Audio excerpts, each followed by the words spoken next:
Good morning student all of you. मागच्या तासिकेत आपण समाजदूत प्रकल्पाची उद्दिष्टे हा घटक अभ्यासलेला होता. आज आपल्याला उद्योजकता शिक्षण किंवा उद्योजकता सामाजिक दायित्व, त्याला CSR म्हणजे कॉर्पोरेट सोशल रिस्पॉन्सिबिलिटी, हा घटक आपल्याला अभ्यासायचा आहे. आता हा CSR हा घटक जो आपल्याला अभ्यासायचा आहे, तो घटक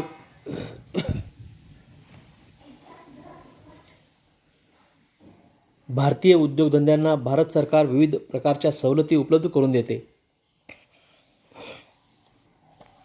त्यामुळे खाजगी कंपन्यांनी ही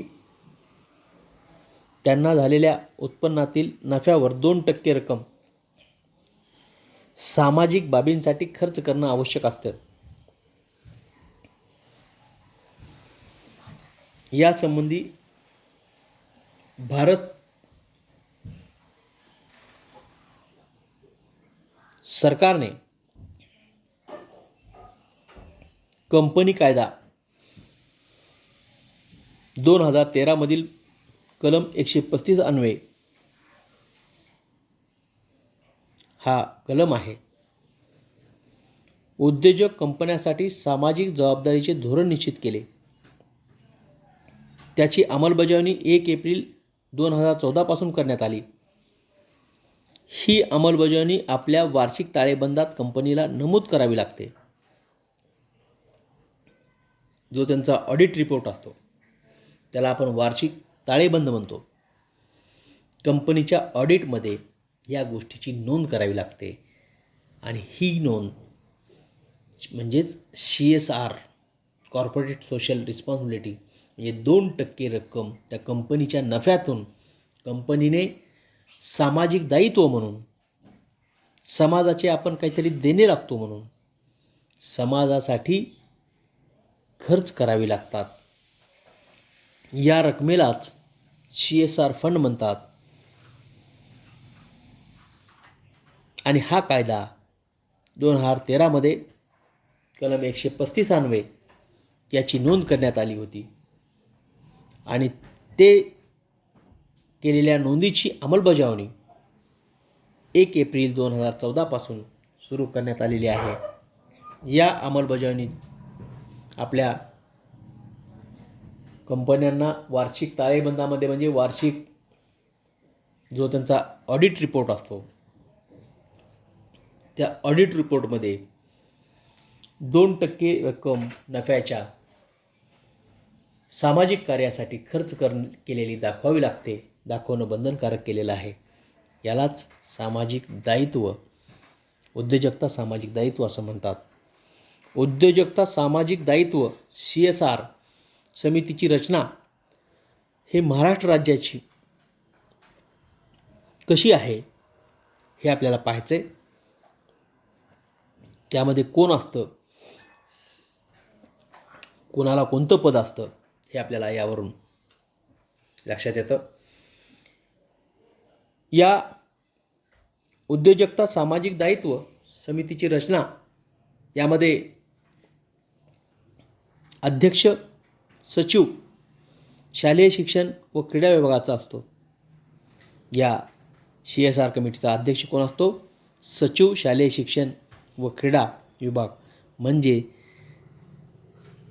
शालेय शिक्षण जे खातं आहे त्या खात्याचे सेक्रेटरी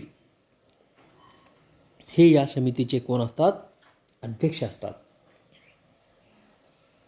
सामाजिक दायित्व समितीचे ते अध्यक्ष असतात. शालेय शिक्षण विभागाचे सेक्रेटरी, त्याला आपण सचिव म्हणतो. सध्या महाराष्ट्राच्या शालेय शिक्षण सचिव कृष्णा नंदा या आहेत. त्या या समितीच्या पदसिद्ध अध्यक्ष असतात. त्यानंतर काही सदस्य त्यामध्ये असतात. त्या सदस्यामध्ये आयुक्त असतो शिक्षण विभागाचा, आपले पुण्यामध्ये शिक्षण विभागाचे आयुक्त आहेत सोळंकी, ते याचे सदस्य असतात. त्याबरोबर दुसरे सदस्य असतात आयुक्त क्रीडा विभागाचे. शालेय आणि क्रीडा विभाग हा संयुक्त आहे आपल्या राज्यामध्ये, आणि मग त्या विभागाचे आयुक्त हे देखील याचे सदस्य असतात. चौथा मेंबर असतो संचालक राज्य प्रकल्प आयोग. राज्यामध्ये एक प्रकल्प आयोग नेमलेला आहे. राज्य सरकारने वेगवेगळे प्रकल्प या राबवण्यासाठी त्या प्रकल्पाच्या कार्याला एक सेपरेट स्वतंत्र संचालक नेमलेला असतो. तो संचालक याचा सदस्य असतो. त्यानंतर भारतीय वैद्यकीय परिषद, मेडिकल काउन्सिल ऑफ इंडिया, त्याला MCI म्हणतात.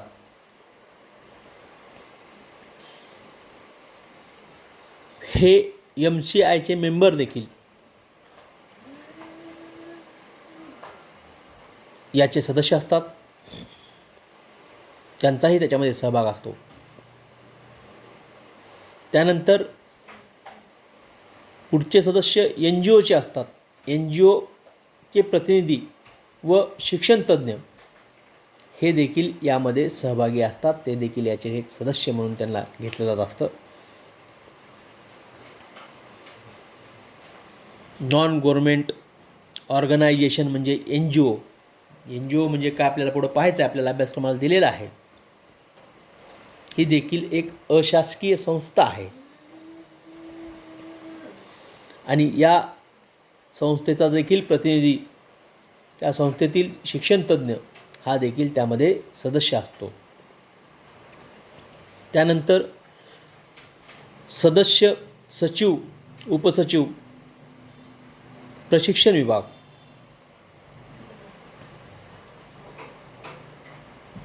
हा देखील त्यामध्ये असतो.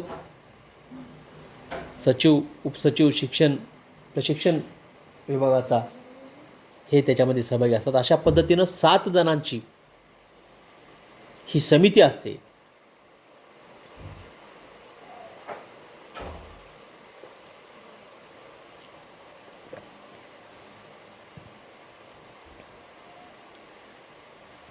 आणि ही समिती या उद्योजकता सामाजिक दायित्व म्हणजे CSR समिती असते. या समितीचं त्या कंपन्यातीलच्या ऑडिटवर लक्ष असतं. ती त्याचं देखरेख करत असते, पाहत असते. उद्योजकता सामाजिक दायित्व या कायद्याची गरज काय? तर हा कायदा सामाजिक परतावा म्हणून याची गरज आहे. कारण अशा उद्योगांना शासन मदत करत असतं, आर्थिक सहाय्य करतं.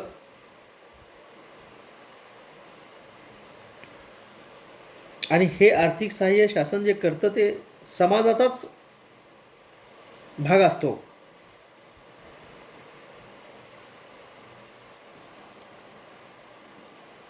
शासनाकडं जे काही संचय होत असतो तो समाजामधूनच होत असतो. आणि म्हणून या कंपन्याने देखील समाजाला मदत करणं, सहकार्य करणं गरजेचं असतं. म्हणून या ठिकाणी सामाजिक परतावा ही एक त्याची गरज आहे. दुसरी गरज आहे आर्थिक उत्पन्नातून सामाजिक विकासास हातभार लावण्यासाठी. हे समाजाचं प्रत्येकजण देणं आहे. आपण सर्वजण समाजामध्ये राहतो. आपली जडणघडण समाजामध्ये होते. आपला विकास समाजामध्ये होतो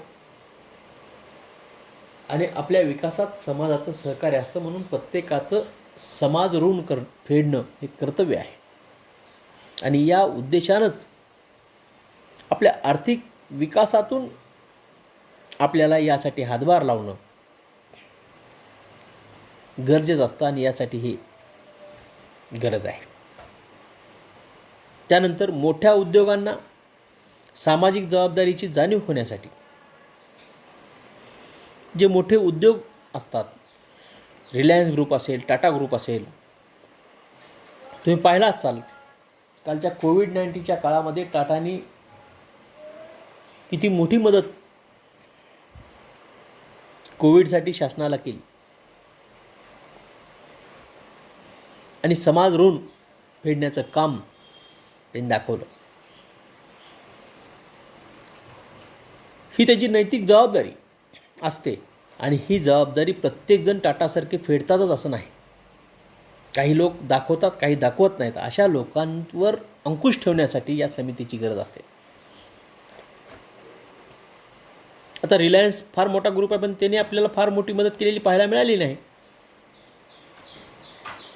मग अशा लोकांवर अंकुश ठेवण्यासाठी ही समिती महत्त्वाची असते आणि या समितीची फार गरज असते असं आपल्याला म्हणावं लागेल.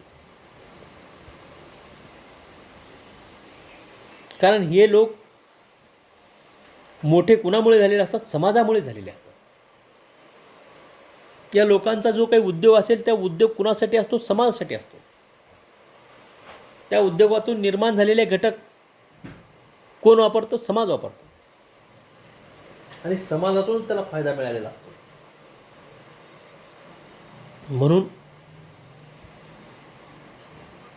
समाजाला काहीतरी देणं यांचं कर्तव्य असतं, पण प्रत्येकजण आपलं कर्तव्य पार पाडत नाही. मग अशा लोकांसाठी ही फार गरजेचं आहे असं आपल्याला सांगता येईल. त्यानंतर पुढचा पॉईंट आहे उद्योजकता, सामाजिक दायित्व आणि योगदान. CSR योगदान. काय याचं योगदान आहे? याचं योगदान अप्रगत विद्यार्थ्यांना सर्वेक्षणातून शोधून घेणे,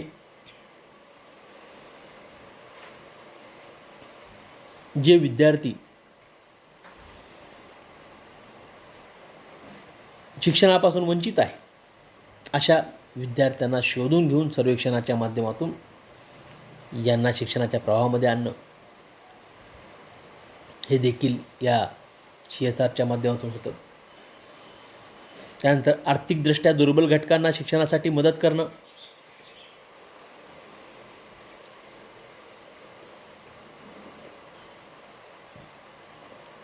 ज्या लोकांची आर्थिक परिस्थिती अत्यंत दुर्बल असते अशा लोकांना शिष्यवृत्त्या देऊन आर्थिक मदत करून शिक्षणामध्ये आणण्यासाठी हे याचं महत्त्वपूर्ण योगदान आहे. ज्यासाठी लागणारा फंड इथून उपलब्ध करून दिला जातो. त्यानंतर शाळाबाह्य मुलांना शैक्षणिक सुविधा उपलब्ध करून देणे. जे मुलं औपचारिक शिक्षणाच्या बाहेर असतात, म्हणजेच शाळाबाह्य असतात,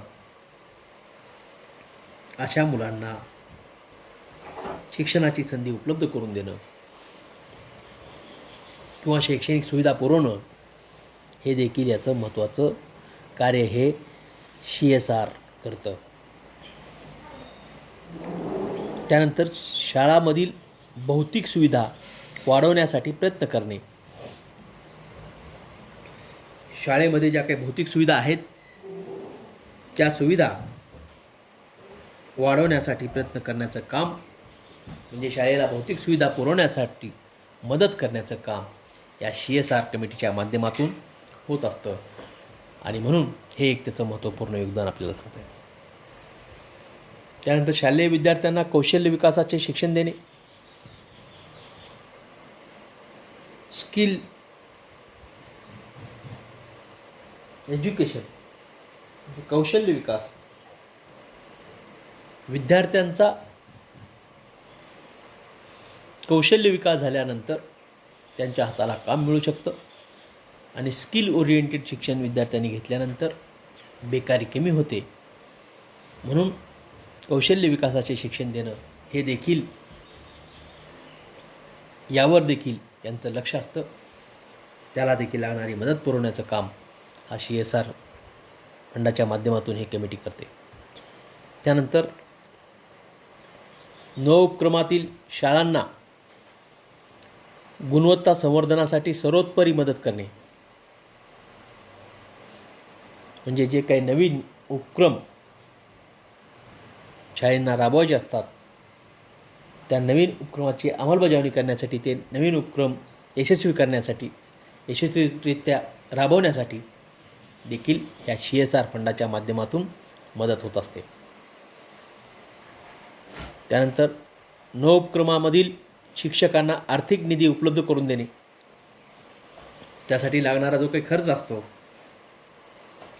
नवीन उपक्रमासाठी लागणारा, त्या खर्चाची उपलब्धता करून देण्याचं काम हे CSR समिती करते. त्यातही त्यांचं महत्त्वाचं योगदान आहे. आणि मग त्याचा आधार घेऊन त्याची मदत शिक्षणामध्ये प्रयोग करणाऱ्या लोकांना होते आणि ते प्रयोग यशस्वी करण्यासाठी त्याची मदत होते. त्यानंतर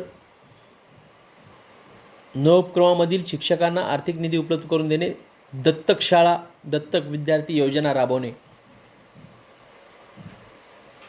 शासनाकडून काही शाळा दत्तक घेतल्या जात असतात, दत्तक योजना काही राबवल्या जात असतात आणि या दत्तक शाळा घेऊन त्या दत्तक शाळेला लागणारा जो खर्च आहे, जो निधी आहे, तो निधी या CSR समितीच्या माध्यमातून उपलब्ध करून दिला जात असतो. तसेच काही विद्यार्थी दत्तक घेतले जात असतात, त्या विद्यार्थ्यांचं सर्व पालन पोषण, आहार विहार, सर्व सुविधा विद्यार्थ्याला उपलब्ध करून देण्यासाठी या CSR समितीच्या माध्यमातून लागणारा फंड उपलब्ध करून दिला जातो. अशा पद्धतीनं असं वेगवेगळ्या कारणांसाठी याचा उपयोग होतो. हे या समितीचं योगदान आहे. पुढचा पॉईंट आहे तुम्हाला सांगितलेलं आहे, लक्षात ठेवा म्हणून, उद्योजकता सामाजिक दायित्व म्हणजे CSRच्या धोरणाचा या धोरणाचा उद्योग व शिक्षण क्षेत्रातील व्यक्तींना परस्पर समन्वय ठेवून अवलंब केल्यास शिक्षणाची गुणवत्ता वाढण्यास निश्चित मदत होते. म्हणजे याचा योग्य जर वापर झाला, योग्य जर उपयोग केला, तर त्या फंडाचा योग्य उपयोग झाल्यानंतर